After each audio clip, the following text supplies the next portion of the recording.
The demographic here, with it being a popular retirement community, just the amount of people here that need this. I wanted it to also be a company that I am helping people. That's really important to me.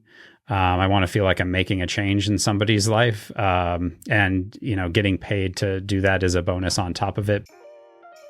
Information presented on this program is believed to be factual and up to date, but we do not guarantee its accuracy, and it should not be regarded as complete analysis of the subjects discussed. Discussions and answers to questions do not involve the rendering of personalized investment advice, but are limited to the dissemination of general information. A professional advisor should be consulted before implementing any of the options presented. Encompass More Asset Management LLC is a registered investment advisor with the U.S. Securities and Exchange Commission and only transacts business in states where it is properly registered or is excluded or exempted from registration requirements.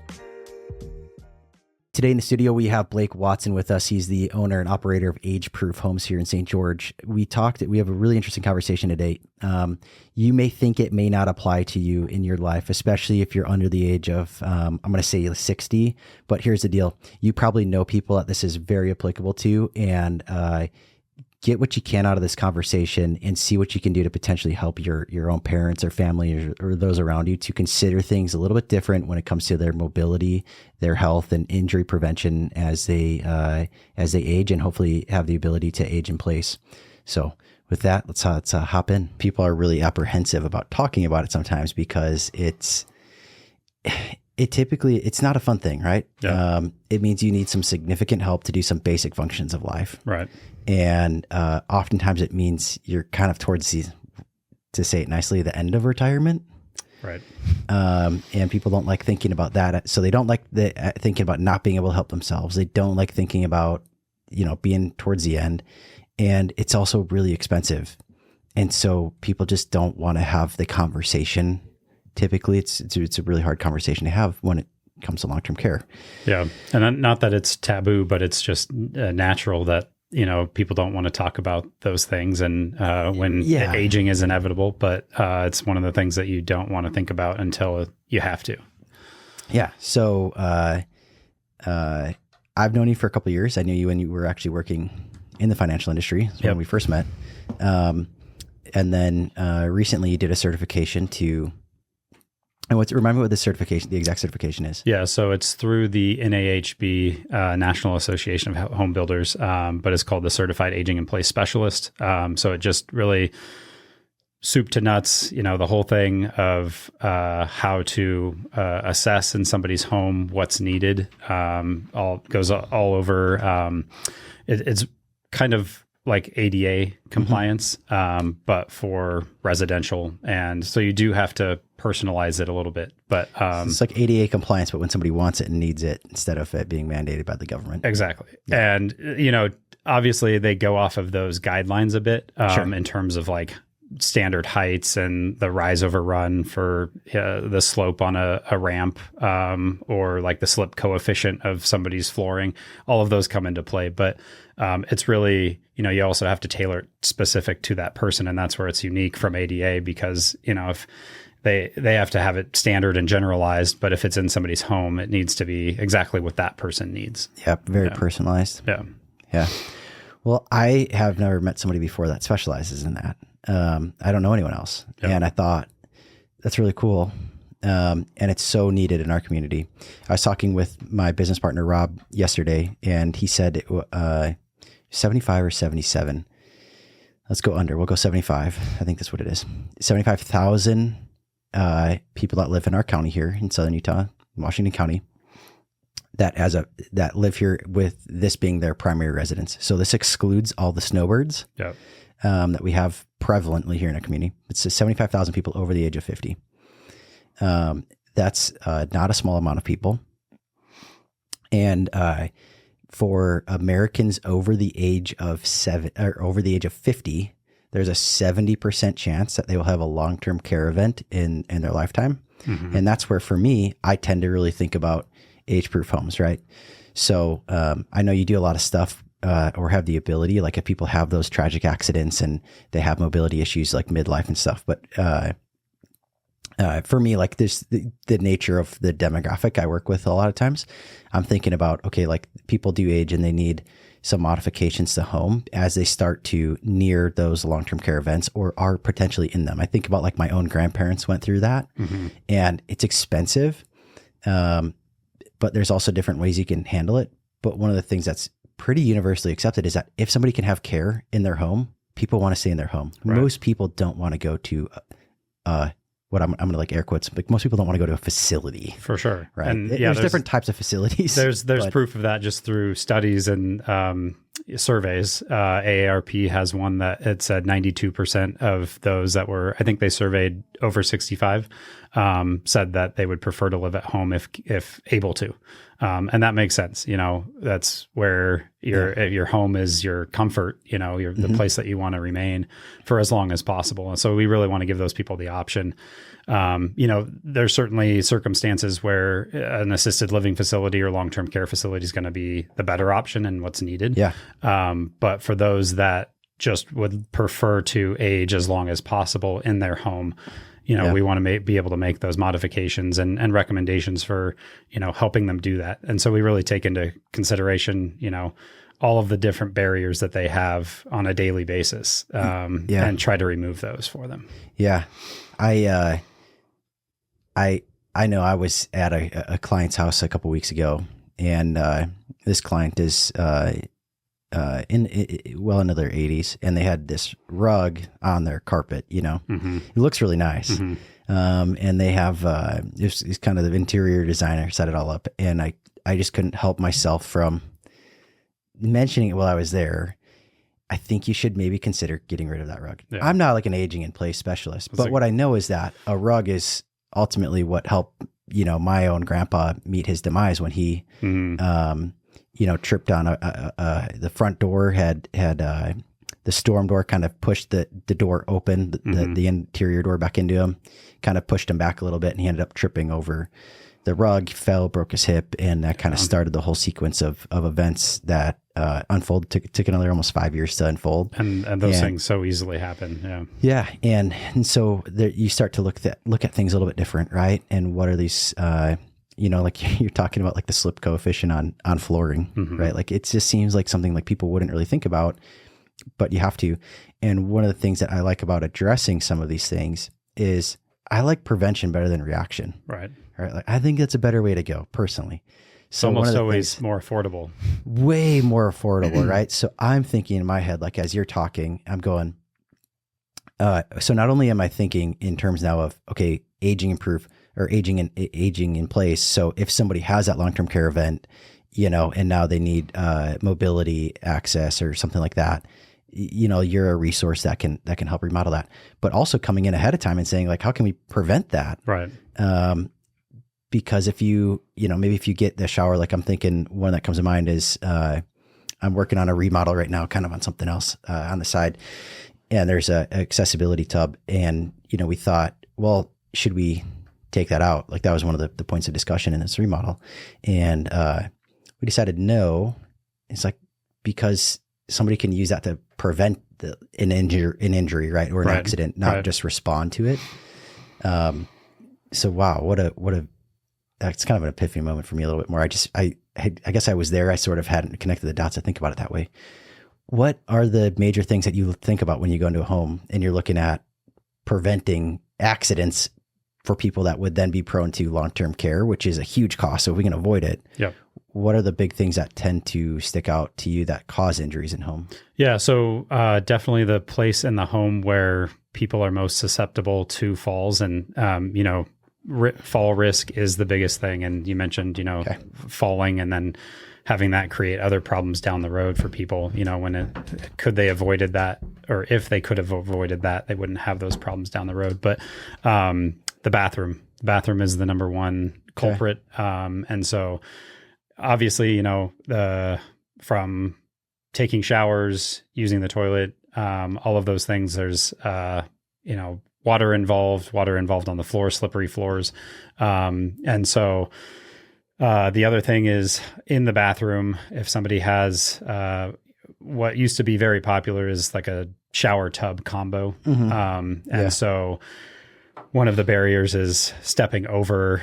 Usually those tubs are about 14 to 16 inches high, some even higher than that. So as somebody ages and, they may have, hip problems, knee problems, things like that, stepping over that each time, not only is it tough for them, but it becomes dangerous because they catch, a foot on even a toe on the top of that, and then can't regain their balance. If they don't have grab bars that are, appropriately placed to catch themselves, or if they even miss those, that step just becomes, a very detrimental part of the bathroom.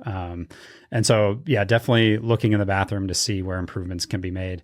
And we do try to work. We understand that, everybody's has certain budgets that they want to work within. And so we try to help them and kind of tailor an approach of, improving their mobility based on their budget as well.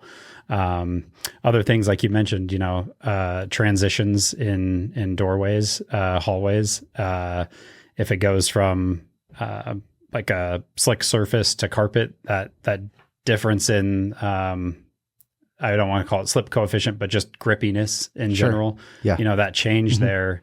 If somebody's not prepared for that, that could create a fall as well. And things like rugs over carpet, that was a good observation that you made. And I would also recommend that probably not be there.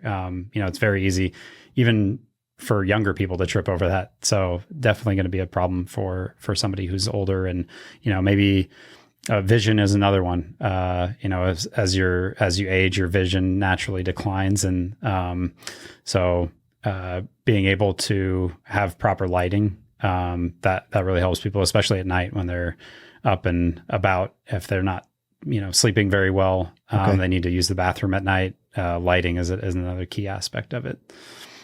Okay. So is that like you're not saying like overhead can lights, but having some kind of nighttime light, like when you're in those low light situations, you're going to probably leave it on throughout the night, or something like a illuminated pathway or something. Exactly. Like that. Yeah. So that really helps. And then also like good lighting in the bathroom that's also dimmable. So like it could be super bright if they need it, but you could also tone it down a little bit, especially like at night. If it's not light outside, you don't need as much light. Okay. But exactly what you're talking about, like the strip lighting along hallways not exactly like an airplane, but similar to that, where, it lights up the hallway so that they can see the flooring that they're stepping on. Okay. Yeah.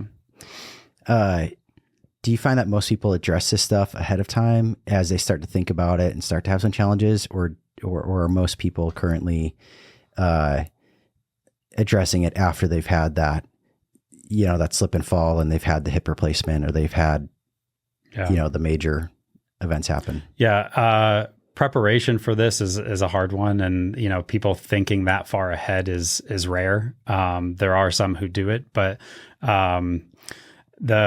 like we mentioned, it's human nature to not want to think about these things. And then also it's an expense that you're like, if I don't need it right now, I don't want to put my money toward that. But when an event occurs, could that have been avoided altogether, or could I have been more prepared for something like that? And, it is human nature just to kind of put that in the back of your mind and not, proactively prepare for these things. But there are people who do it. It's just rare. Yeah. It's I am just always shocked by the people that, and not by the people, because most people just don't want to. I'm always shocked that it's socially, we just don't want to plan for these kinds of things when they are so impactful. Right.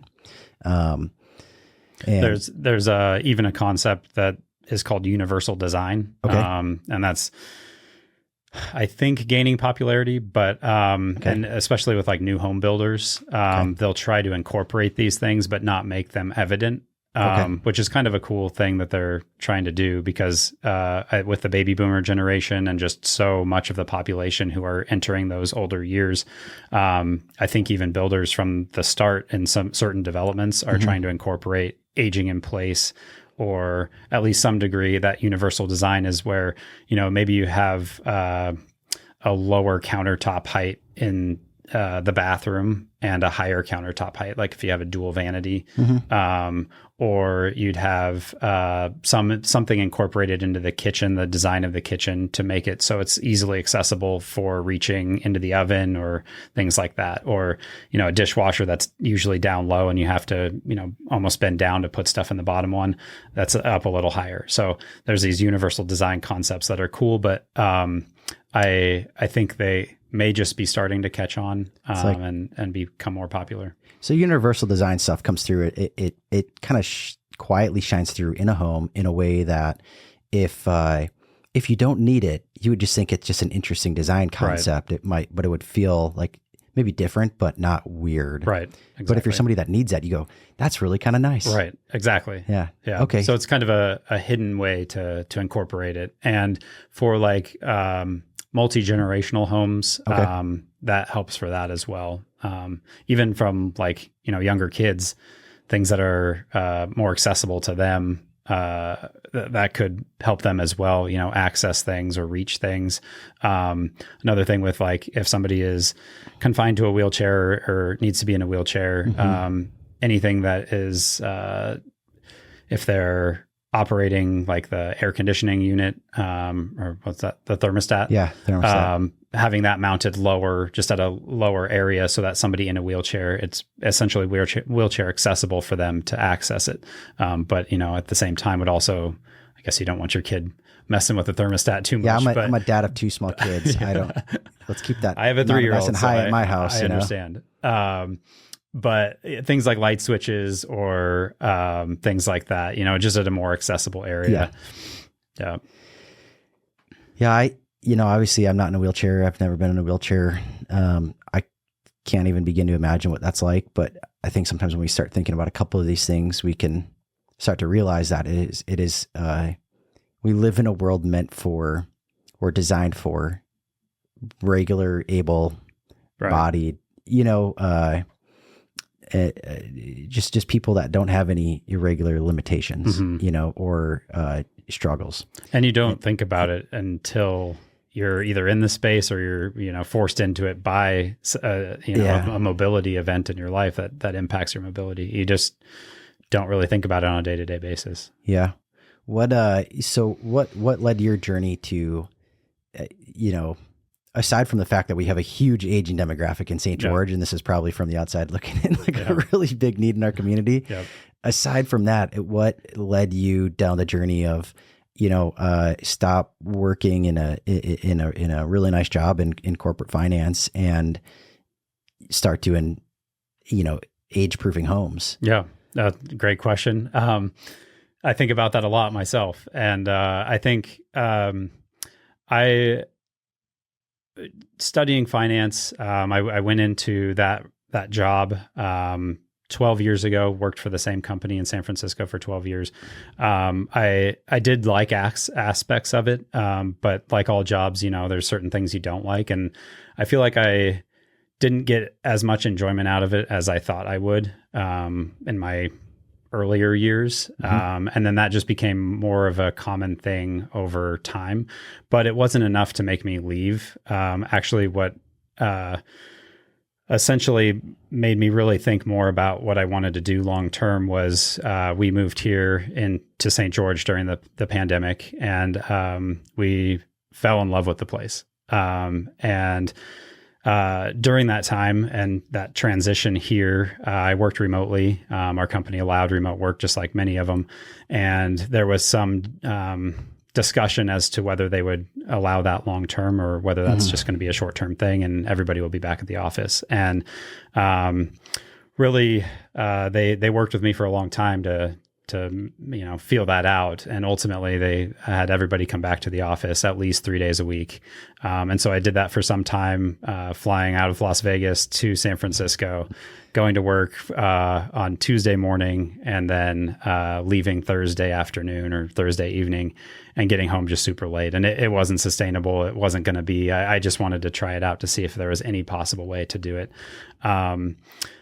it wasn't going to work. My wife she hated me. It just wasn't going to work out long term. And our daughter was having trouble sleeping at the time. So, leaving her in those stressful environments just really wasn't working out. And so ultimately, I let them know that we're not going to come back. We're happy here. We're going to stay here. So I had a little bit of time to try to figure out what I wanted to do. Mm-hmm. And in that time, I knew I wanted to start a business here locally. I just didn't know what it was going to be in. And so I actually found a guy that runs a very similar business, and he's run it successfully for 20 years, and just reached out to him. And I thought to myself, I want to do this right. If I'm going to do it, I want to make sure it's something that I want to do long term. And so I paid him a consulting fee to just give me all the ins and outs. What are the pitfalls? What is like the demographics? Is this a good area for it? And really wanted to learn if this is right for me. And so, had consulting sessions with him, learned a lot about it. Got my certifications. I went down the road that far to make sure, because I was like, it is something that is needed here. I want to run my own business, and this is something that excites me. Mm-hmm. And I, after knowing that that's the road I wanted to go down, I continued to do consulting sessions with him and just get more certification. That's when I got the Aging in Place Specialist certification from the NAHB, and then worked on getting contractor's license, because it's a complete 180 from what I was used to. So I was feeling a little, not apprehensive, but a little insecure, because this is something that's so brand new for me. And so I really want to make sure that I understand it fully before I dive into it. And so parted ways with my company, my old company, in March of this year, and went full force into this. So we've gotten the website is fully launched in May. We got our general contractor's license awarded in July, and we're doing jobs and out there talking to occupational therapists, physical therapists, just trying to connect with the right people who are close to patients that may need our help. Okay. And what started your interest in this altogether, right? So you're leaving your job. Yep. You want to stay here locally. How'd you find why age proofing homes? Why not, start a car dealership, or why not, start just a general remodel business? Sure. But, what was there how'd you find that need or that niche? Sure. I have a bit of history with disability or mobility challenges. My dad was in an accident. He's actually he's the general contractor on the company now, and he's had 30 years of construction experience as a superintendent and quality assurance advisor for many companies that are home builders. And so he has that background from the construction side of it.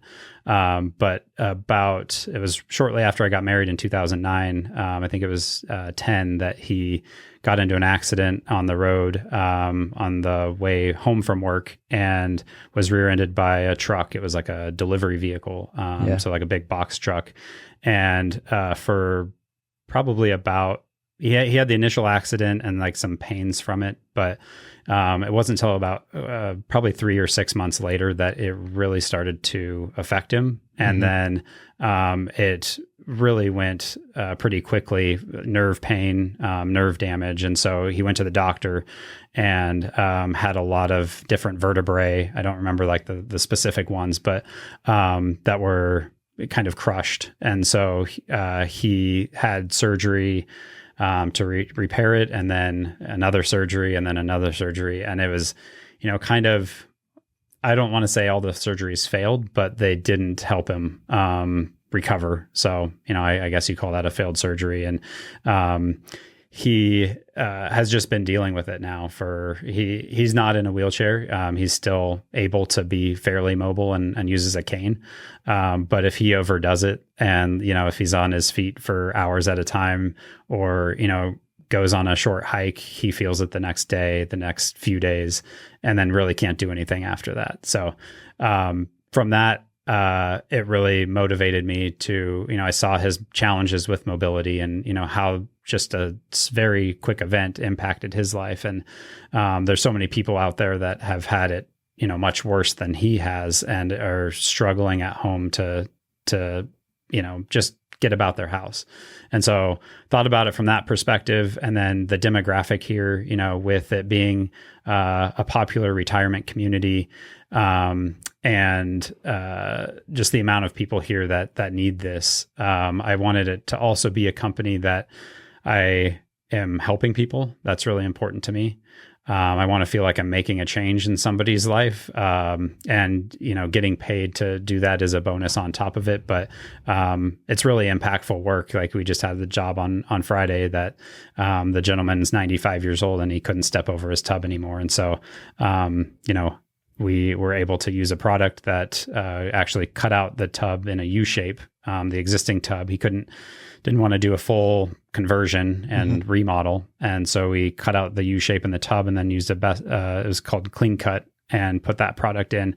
And, both him and his wife, like the light in their eyes when he was just going to have a so much easier time getting in and out of the shower, was rewarding, and that's just cool to see. And so wanted it to be a rewarding job as well. Yeah. It's, just when you say someone in their mid 90s is getting this done, and, obviously this stuff isn't free. There's a cost to it. You can pay the cost, have it done, and have, eliminate seriously struggles from your daily life. Or the cost is the potential injury, right? It just reminded me of a statistic I heard from someone giving a presentation. This was like a little over a year ago, but I believe the statistic was if you're under 40 years old, in living in the U.S. because of healthcare and all this stuff, right? So if you're under 40 and living in the U.S., I think there's an 80% chance that actuarially they're saying you have an 80% chance of living to 100 now. Yeah. So like we used to think of, 90 as like, wow, they're really getting older. You're potentially that's going to be way more common. And so as it happens, like I can only suspect that there's more and more people that continue to have these longer lives, but it's not always sunshine and rainbows. And it's so easy to hope that it is. And we want it to be that way, right? It'd be great if everyone, got to the end and just went peacefully in their sleep after, having the best day of their life, right? As the reality is, that's not the case for most people. Yeah. And outside of, everyone thinks like what I always want to talk about is only the stock market. And although I do love talking about the markets, investments, returns, metrics, the economy, all this stuff, sometimes the most basic things we can do to protect our wealth is manage our health, especially in those older age, like limit injuries, limit those life-changing events, because those life-changing events can absorb and take up so much of our net worth. For sure. And if we can avoid those, then we have a better chance of reaching our goals, whether that is to spend our money on things we enjoy or give it to people at the end of our lives, whatever it might be, right? Yeah. And so we can actually sometimes, I believe, outpace most rates of returns by, it's kind of like the tax principle, like keep what you already have, right? And where medical expenses are so big in this country, long-term care can be so expensive and burdensome on people. I think addressing it ahead of time is a really valid idea to consider.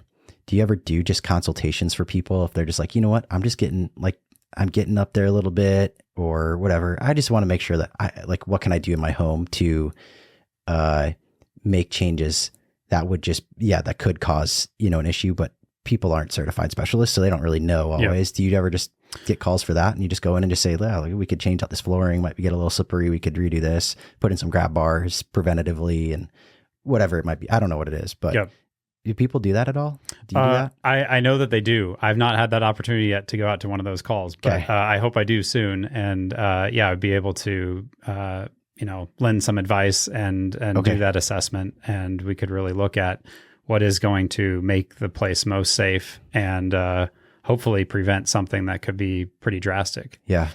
I think I've looked at the analytics and demographic of this, of the listeners. And I think the target audience for you, it may not be the listener right now, but who is listening likely has parents that probably need to call you. Right. And I think as kids, sometimes what we can do most effectively is help guide our parents. It's kind of backwards, right? We would think, hey, parents guide us, right? But I've seen it successfully a number of times where kids can step in and not take the reins, but the access to information through social media, through channels is so much greater to the younger the demographic gets than the older demographic that, reads the paper every day or watches, 60 Minutes or kind of mainstream media. If they're not talking about it, then they don't always know.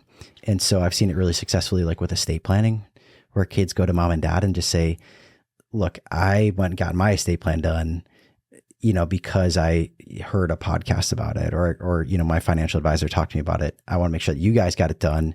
Can I take you to see my attorney and he can help you guys get yours done? I've even seen where kids pay for it, right? Like, because they start to understand, like, I don't want to deal with the impacts of if mom and dad don't take care of themselves, someone's going to have to step in and start to help. Right. So it's an easier conversation to say, what can we do to prevent issues than help mom and dad react to them, right?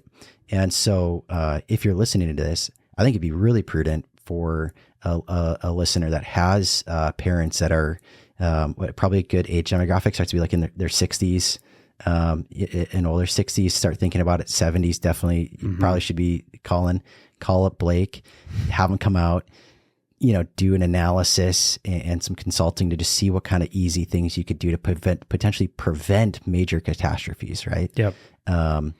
What's the best way for somebody to get a hold of you if they wanted to kind of bring that up to mom and dad and they were going to reach out and ask for some help? Yeah. Our website, you can find out a lot of information about what we do and what we're capable of, is ageproofhomes.com. So happy we just recently dropped the hyphen. We used to have age-proofhomes.com and was able to track down the owner of the domain actually out in the UK and purchase it from them. So ageproofhomes.com. And then we also have, you can call me directly. And my email is blake@ageproofhomes.com, or you could do info@ageproofhomes.com and get there as well. But yeah, one other thing is we talked about, looking at making wise choices in terms of using our finances wisely. And we did an analysis on age-proofing your home and making those modifications versus an assisted living facility or long-term care facility.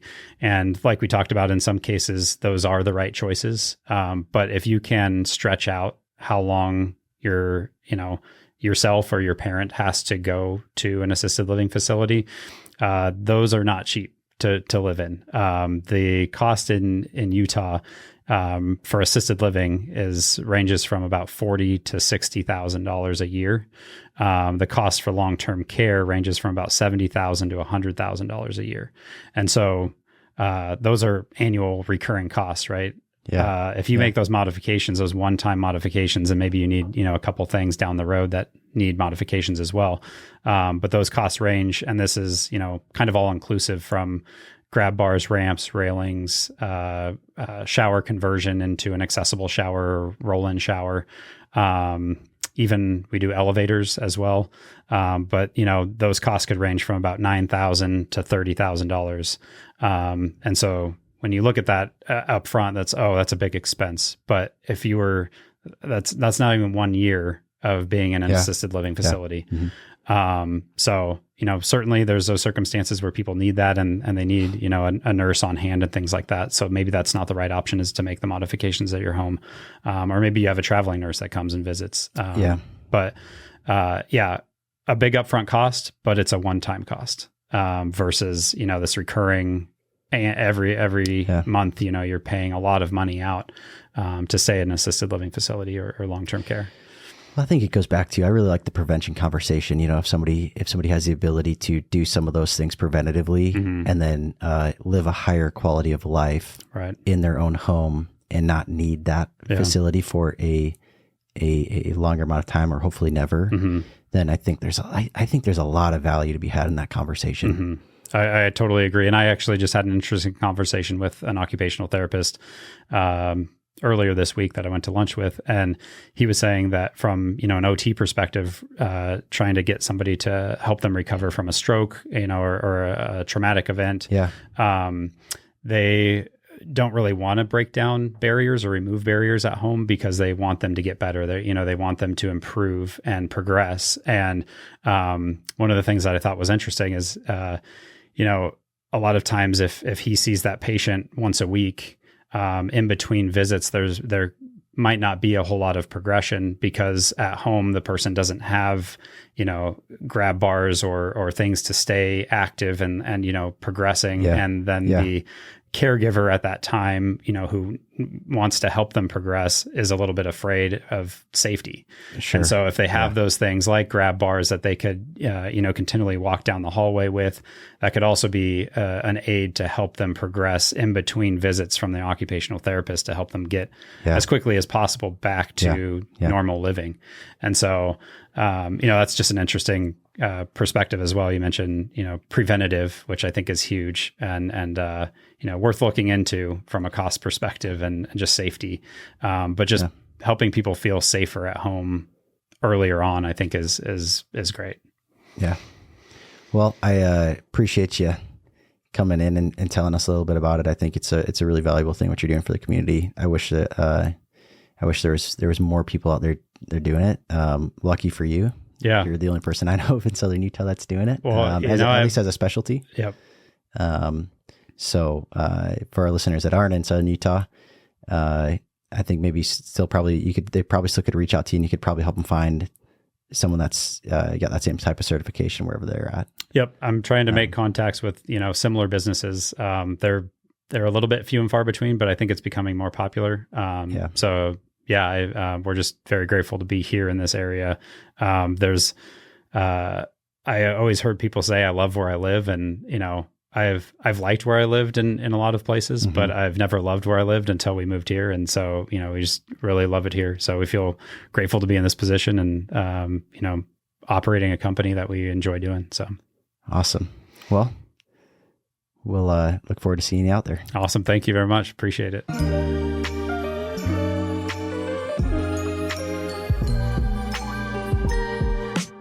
Brandon Ducharme is an investment advisor representative of and offers investment advisory services through SCF Investment Advisors Incorporated, an SEC-registered investment advisor, 10150 Meanly Drive, first floor, San Diego, California, 92131, 800-955-2517, www.scfsecurities.com. SCF Investment Advisors Incorporated and Ducharme Wealth Management are separate entities. The information in this podcast is current at the time of recording. It is based upon sources and data believed to be accurate and reliable. The information, opinions, and forward-looking statements expressed herein are subject to change without notice. Moreover, all comments and opinions voiced herein are for informational and entertainment purposes only and are not intended to provide specific advice or recommendations and should not be interpreted as such. Further, the opinions expressed are Brandon Ducharme's and his guests and do not reflect the views and opinions of SCF Investment Advisors or any of its affiliates. Investing involves risk, including possible loss of principal. No strategy assures success or protects against loss. To determine what is appropriate for you, consult your financial professional. This information is not intended to be a substitute for specific individualized tax or legal advice. Ducharme Wealth Management and SCF Investment Advisors do not provide legal or tax advice. These services are provided by separate entities. The guest speakers featured in this podcast are not affiliated with SCF Investment Advisors, nor are they affiliated with Ducharme Wealth Management unless otherwise indicated. Information presented on this program is believed to be factual and up to date, but we do not guarantee its accuracy, and it should not be regarded as complete analysis of the subjects discussed. Discussions and answers to questions do not involve the rendering of personalized investment advice, but are limited to the dissemination of general information. A professional advisor should be consulted before implementing any of the options presented. Encompass More Asset Management LLC is a registered investment advisor with the U.S. Securities and Exchange Commission and only transacts business in states where it is properly registered or is excluded or exempted from registration requirements.